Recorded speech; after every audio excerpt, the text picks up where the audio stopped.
Welcome into this Sunday morning time of being together. I'm the Reverend Wendy Von Porter, and I welcome you on this beautiful April day. Please join, if you will, in our gathering music, the hymn, Come, Come, whoever you are.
Come in.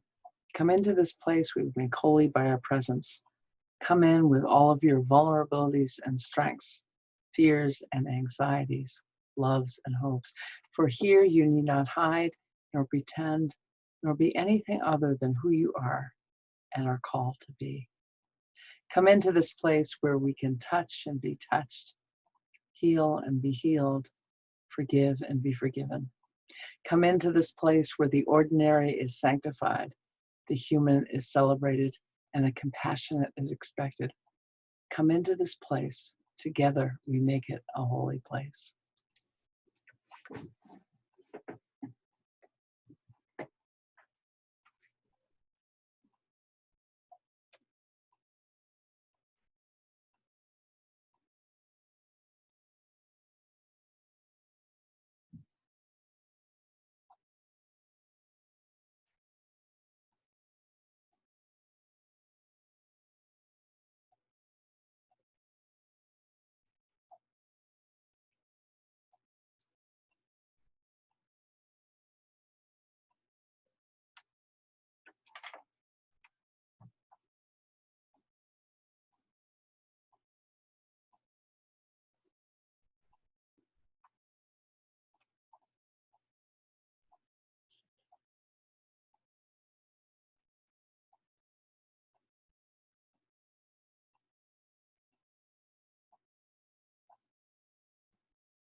As you can see, we have a chalice. Won't you join me in the chalice lighting words that we share each Sunday in Marblehead?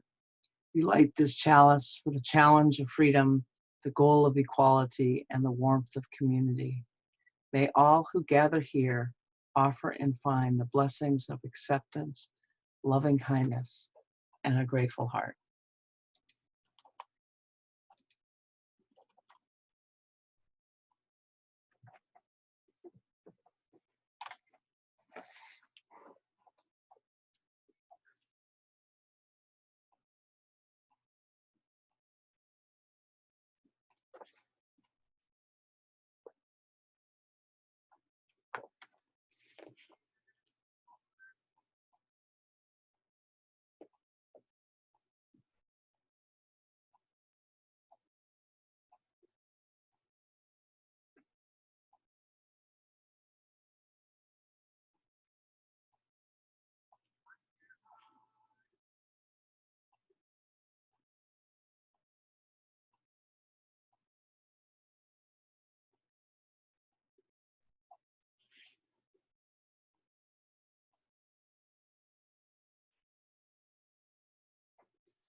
those words, that music from the Reverend Dan Schatz, who's been kind enough to release much of his music for use in these online virtual gatherings.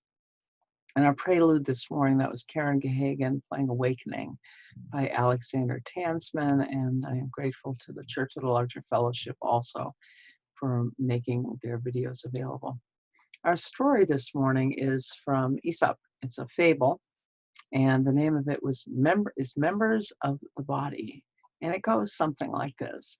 One fine day it occurs to the members of the body that they were doing all of the work and the belly was having all of the food. So they held a meeting, and after a long, long discussion, decided to strike until the belly consented to take its proper share of the work. So for a day or two, the hands refused to take the food, the mouth refused to receive it, and the teeth had no work to do. But after a day or two, the members began to find that they themselves were not in a very active condition.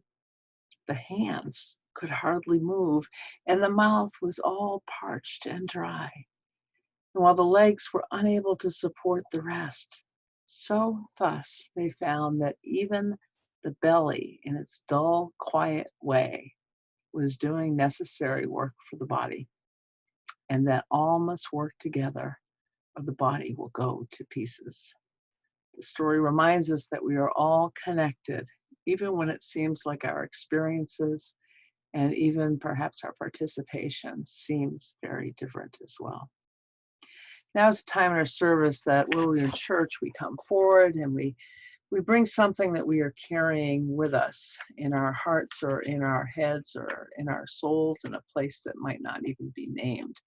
And we mark that. It might be somebody we're thinking about, or a great concern, or a great joy, or maybe just a thank you.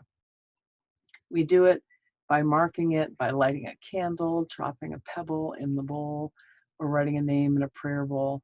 So here in this virtual environment, I encourage you to perhaps set aside a candle. You may have brought one this week, and light a candle if you would like at this time, or just take a moment of quiet reflection and think, what is it that you need to put aside or mark in some way that you could be fully present here with us today? In a moment, some gentle music will play, a piece by Bartok, by Karen, and then we'll take some time of quiet after the music ends, and then I'll have some words of prayer, and then we will go on to singing Spirit of Life. So let's just take a moment of quiet now as the music begins to play.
Prayer, say these writers in the book Women Pray, Voices Through the Ages, from Many Faiths, Cultures, and Traditions by Monica Furlong. Prayer, say these writers, is not simply a matter of muttering words. It is a state of mind for which you need to prepare yourself. You need to set aside other concerns. Quieten, what Gene Watts calls the itch always to be doing. Sit still. Still your mind. Let go. Denise Levertov describes it as a sort of settling and uses the images of grains of sand settling in a well until the water becomes completely clear. Sometimes what follows is distractions, boredom, disquieting thoughts no longer held down by busyness. Sometimes there is a kind of flash, what Anne Lewin compares to the sudden sighting of a kingfisher. I offer Anne Lewin's poem next about prayer as we head into the silence. Prayer is like watching for the kingfisher. All you can do is be there where he is like to appear and wait. Often nothing much happens. There is space, silence, and expectancy. No visible signs, only the knowledge that he's been there and may come again. Seeing or not seeing cease to matter. You have been prepared. But when you've almost stopped expecting it, a flash of brightness gives encouragement. Join me now in the quiet, won't you?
Our reading this morning is an excerpt from City Upon the Hill by John Winthrop in 1630. Now, the only way to avoid this shipwreck and to provide for our posterity is to follow the counsel of Micah, to do justice, to love mercy, to walk humbly with our God. We must be willing to abridge ourselves of our superfluities for the supply of others' necessities. We must uphold a familiar commerce together in all meekness, gentleness, patience, and liberality. We must delight in each other, make others condition our own, rejoice together, mourn together, labor and suffer together, always having before our eyes our commission and community in the work, our community as members of the same body. So shall we keep the unity of the Spirit in the bond of peace. Thus ends this morning's reading. Our morning message today is called Community, Covenant, and Connection. Now, the context for Winthrop's sermon is important. Here were the Puritans, Calvinists, arriving in New England on the heels of disquieting stories of prior English colonies. Roanoke had failed, Jamestown was plagued with problems, and Plymouth Plantation was not thriving 10 years following its creation. Winthrop, in his context, perhaps concluded that God was not with them, those others, or had abandoned them, but might be with the Puritans if they kept their covenant with God and choose to serve God's vision and values, or, as he wrote, turn away so that we will not obey, but shall be seduced and worship other gods, our pleasures and profits, and serve them. It is propounded unto us this day, we shall surely perish out of the good land whither we passed over this vast sea to possess it. Now, many things followed the arrival of the Puritans, but one was the creation of congregationalism and the governance model that we still, as a church, as a congregation, use today. Now, in those days, congregational churches here in Massachusetts were supported financially through taxation, but only congregational members could vote, and only the saved could be full members and voting members. By 1640, the Presbyterians, similar in beliefs theologically, but not in governance, were challenging that system. They differed that in Presbyterian polity or governance, it is the elders rather than the church members who have the authority to run affairs of the church. And they invited greater diversity to communion. All but the scandalous were welcome to come. In response to the challenges to the laws and under threat of interference by the English government, the Cambridge Synod was called to meet. Their task, to birth a set of practices, in particular rules around church membership and the baptism of children of non-members.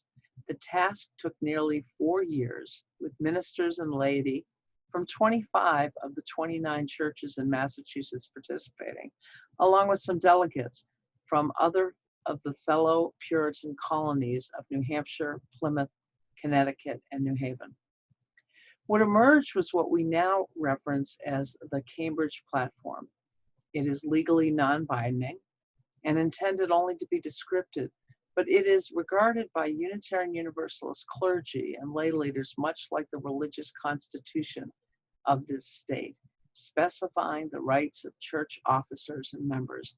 Now, don't get too worried. We'll only be in the 1600s for another moment or two, and then we'll talk about why this matters today. So the Cambridge Platform spoke to 4 issues: the polity, the governance, the officers, and the membership and the relationship between churches and between the church and state. What it had to say about polity was that the church was a company of saints by calling, united into one body by a holy covenant for the public worship of God and the mutual edification one of another in the fellowship of the Lord Jesus. Further, it noted it should operate under a mixed government with elements of the monarchy. Jesus is king and head of the church, elements of the democracy through its governance, and elements of aristocracy through its officers. Now, before our board of trustees gets too heady, let's move on to what it actually had to say about them. The platform specified 2 types of office: elder, and deacon. Elders actually included the minister and lay elders, either of whom could administer the sacraments. And ministers, though, were also called to attend to exhortation and administering words of wisdom. Between the ruling elders, the ministers, and deacons, all of the work of the church was accomplished. Widows of a certain age, the Cambridge platform noted, were also said to be well suited to tend the ill. Members of the church were given the power to elect the leaders, in other words, to elevate them, but they could also tear them down and depose them too. Officers were to be ordained with laying on of hands, fasting, and prayer. It's a bit different how we install our officers today, but we still do use a ritual at our annual meeting. Now, to become a member, evidence of repentance of sin and faith in Jesus Christ were required. A bit of a confession, too, as each potential member was required to speak of their conversion experience before the entire congregation. This, too, is a bit different today. One of the aspects of the platform that's not addressed much by we contemporaries, and that's too bad, is a relationship it hoped to see among churches. It articulated that hope in 6 points. The first, taking thought for each other's welfare. The second, consulting on any topic or cause where another church has more familiarity or information about a topic. The third, admonishing other church, even to the point of convening a synod of neighboring churches and ceasing communication with the offending church. The fourth, allowing members of one church to fully participate and receive the Lord's Supper in another church. Although our theology is different than that states, that we certainly do welcome people even to have membership in multiple Unitarian churches. The fifth, sending letters of recommendation when a member goes to a new church due to a seasonal or permanent relocation. And finally, the sixth, financial support for poor churches. Now, in regard to the separation of church and state, it was said in the platform, church officers may not interfere with the civil government, nor government officials with the church. However, the government should punish idolatry, blasphemy, heresy, and, I quote, the venting of corrupt and pernicious opinions, end quote. I cannot help but pause here for a moment and consider the idolatry, blasphemy, heresy, corruption, and pernicious acts and deeds being done by the government today. Things are a bit different now. And of course, church and governing bodies were not without grave fault then as now. The point of this jaunt through history is for us to understand our own experience today in a hard-won context, to understand how we came to be in this way, just as we know how we came to be theologically, offers us important reminders to exercise the power that we have been gifted and to make sure that we gift it to future generations. While our theology is miles away from that of the original signatories of the Cambridge platform, our beliefs about governance and about power are not. That was a really long way of saying that just as the Puritans arrived in challenging times with a charge to resist the evils of greed and profiteering by staying in covenant with one another and with their God, similarly positioned are we today. Aren't we too isolated on a ship, uncertain of what tomorrow brings, clear on the dangers of idolatry, of greed, clear on the highest stakes when one takes one's own comfort and places it above the safety of all, clear on what it means to hold highest the safety of the whole? Aren't we too poised to choose how we will face the challenges ahead, either as a people united in a covenant to live our values with each decision we make, or focus solely on our individual needs and desires and let our individual fears feed those? And don't we have a history built upon this older covenant to inform us that we will in fact weather the storm together, and we will emerge stronger than ever before. I believe that we are. I remember years ago, perhaps a dozen, we were at an annual meeting and someone was expressing a belief that any and all woes should be attributed to the minister that year. There was a bit of heat in the room, as I recall. A longtime member, Chuck Schifrin, stood in the rear and faces turned, and he said something like, "The church is not any one minister. I've been here with ministers I've liked a lot and some not so much, but I stay and I support the church because we are the church." That elder was calling people to covenant. And the covenant was strong and the people responded. And here we are 12 years later, celebrating the longest ministry since the 1800s. I recall a day when Nikki Moore, our current president, called us to covenant saying something like, "I've just spent a year touring the congregations of the North Shore as one of the first clients of the Family Promise program. She herself temporarily without a home. And I couldn't help but wonder," she told us, "where is my church in this effort to end homelessness among families?" The covenant was strong and the people responded. And here we are, many, many families later, with our sacred home, now a welcoming home, a place for temporarily homeless families, nearly a month of every year. And today, as people come forward to say, let me know if someone needs groceries or prescriptions filled. I'll put on gloves and a mask and I will go. And others feel safe enough to share their vulnerability and say, I need help. I need someone to get those groceries for me. The covenant is strong and the people are present in the covenant and the people are responding within that covenant. Our covenant with each other has been tested throughout the years as UUCM has navigated through a variety of ministers, conflicts, including a position on the Vietnam War that saw some members leave, and more recently an assault upon the church in response to the viewing of a movie that insisted the perspective of the Palestinian people in the conflict in the Middle East has been silenced. Even though we too, as a body, contain members of varied beliefs and different positions on that issue and immigration reform, and no doubt many others, the covenant was strong then and is strong now, and the people rallied then, and the people will always rally. Like the people on that ship, we have been tested and will be tested again. And I believe we're being tested today.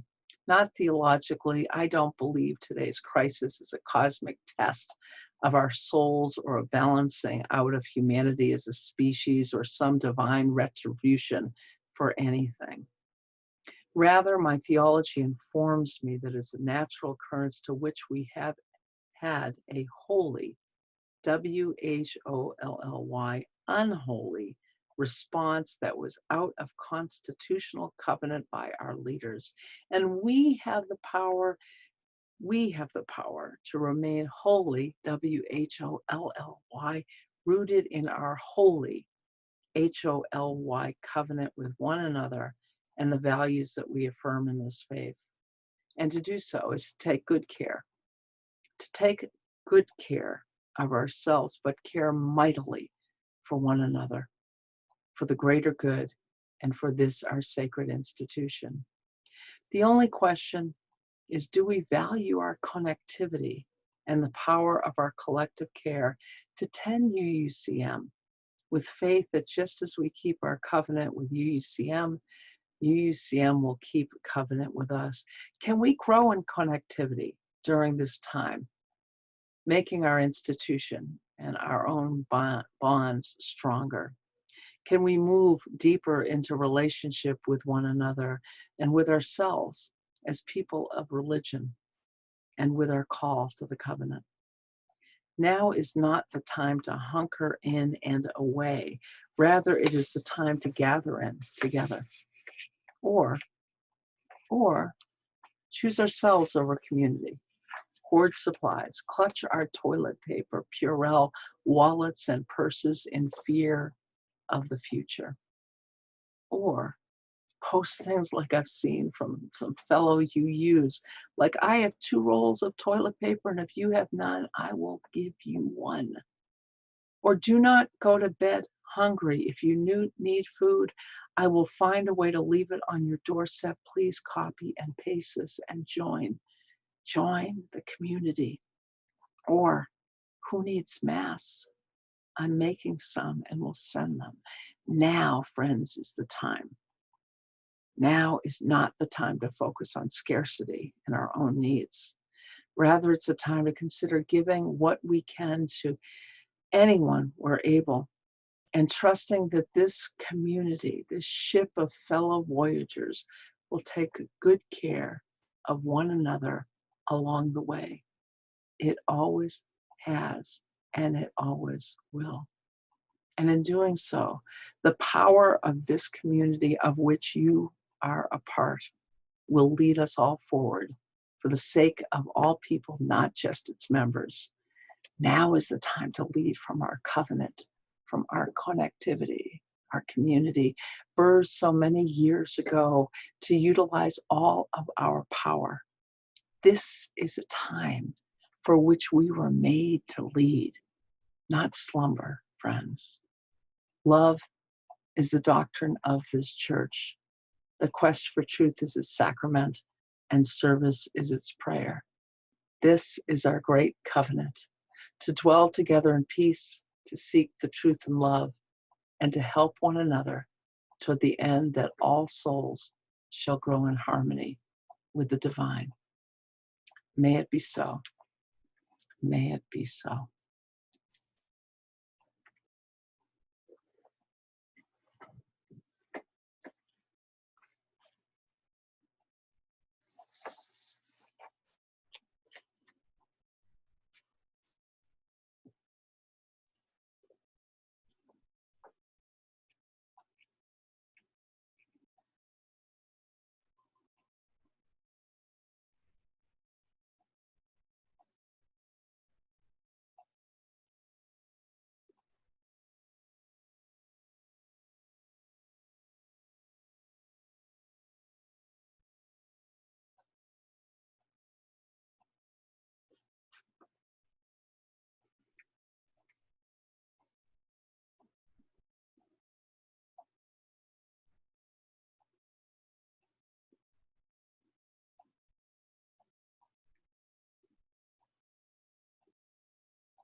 Now is the time for us to consider another way in which we use our power.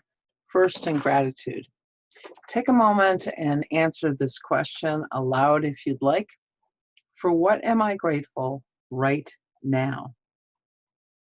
Name one or more things and imagine as you speak them into this space that our sanctuary is resounding with these different voices from all of your fellow members and friends.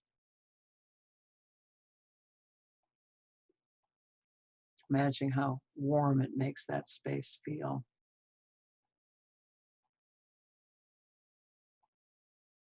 And now let's move to make room for being grateful for the existence of that sanctuary. And if you're able, won't you please go to the link provided just below this video in the comments field and go ahead and click on it and participate as generously as you're able to our Sunday morning offering. I'll give you a moment to do that as we play some music.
And now I invite you to move into a time of setting intentions. How are you different because we've shared this time together?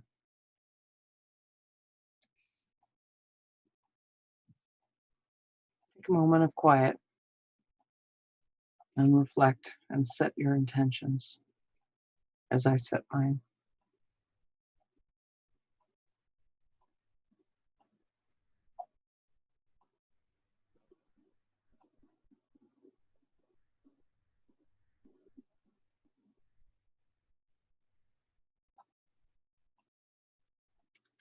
And now, before I extinguish our flame, I offer these words from Gordon B. McKeeman. He wrote them as a chalice lighting, but I offer them today as a reminder that just as our meeting house, that as our meeting house being closed does not prevent us from meeting, us extinguishing this flame will not prevent us from carrying the flame on throughout our days until we gather again. He writes, deep calls unto deep, joy calls unto joy, light calls unto light. Let the kindling of this flame rekindle in us the inner light of love, of peace, of hope. And as one flame lights another, nor grows the less, we pledge ourselves to be the bearers of the light wherever we are. Friends, may it be so. And I look forward to seeing you soon in Social Hour. We close by another piece by Karen Gahagan, Come Sunday by Duke Ellington.